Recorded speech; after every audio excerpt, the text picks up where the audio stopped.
Finally, makalipas ng ilang buwan, ay ngayon lamang sinagot ni Zian Lim ang isa sa mabigat na paratang sa kanya na kumakalat sa social media.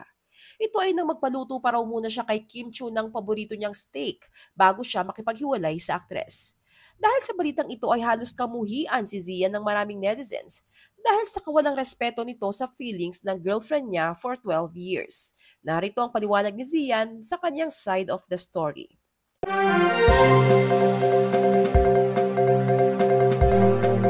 Sa YouTube channel ni OG Diaz, unang narinig ng netizens ang kwento na di umano itong si Zian Lim ay nag-request muna kay Kim Chu na ipagluto siya ng paborito niyang steak kahit nahihiwalayan na niya ito noon. Na ayon kina OG Diaz ay nalaman nila mula sa kanilang source na malapit kina Kim at Zian. Matapos mapanood ang vlog ni OG ay binato ng netizens ng kaliwat kanang batiko si Zian. Karamihan ay below the belt messages na umano. Dahil sa naturang kwento na ikinagalit lalong-lalo na ng mga fans ni Kim. Ganoon daw pala kasi tratuhin ng aktor ang kanilang idolo. Makalipas nito sa noontime program na It's Showtime kung saan host si Kim, ay madalas gawing biro ng mga co-host nito ang tungkol sa steak issue na pakiramdam ng netizens ay paraan ng pagpaparinig nila laban sa ex-boyfriend ni Kim na si Zian. Ang maganda din naman yun. Naalala mo, meron dito, nag-aya mo na ng date, kumain ng steak, tapos tsaka lang brinade. Yes. At nasundan pa ito ng sunod-sunod na pag-ungkat ng netizens sa mga lumang kontrobersya sangkot ang aktor na nagmumungkahi ng masama nitong pag-uugali. Pero never inaddress ni Zian ang issue tungkol dito hanggang ngayon sa kanyang latest interview. Tanong kay Zian, this may seem petty but it's putting you in a bad light. Can you clarify the steak issue? Diretsahang sagot ni Zian, walang katotohanan ang naturang storya at isa lamang itong fake news. Anong aktor, there's no truth to it. It's absurd. I don't see where it's coming from. Is it because people are using us for entertainment? I cannot orchestrate that.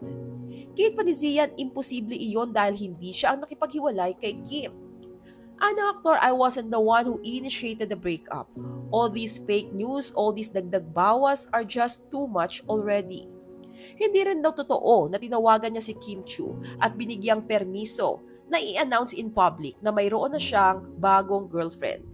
Pero ang mas nakakagulat na parte ng revelation ni Zian ay nang ihayag niyang totoo na tinawagan niya si Kim. Pero iyon ay para magmakaawa sa aktres na mag-release na sila ng joint statement na naghiwalay sila ng matiwasay. Pero tumanggi raw si Kim. Saka na lang daw sagot ng aktres sa kanya dahil noong panahong iyon ay press launch ng series ni Kim. Dagdag pa ni Zian, I don't know why they decided for us to do it then. I was just glad that we both got to release statements. I guess some people, whoever they are, want us fighting. Paglilinaw pa ni Zian mula pa noong nagmakaawa siya kay Kim para maglabas ng joint statement ay never na silang nagkausap pang muli. Pero giit ng aktor, okay sila ni Kim.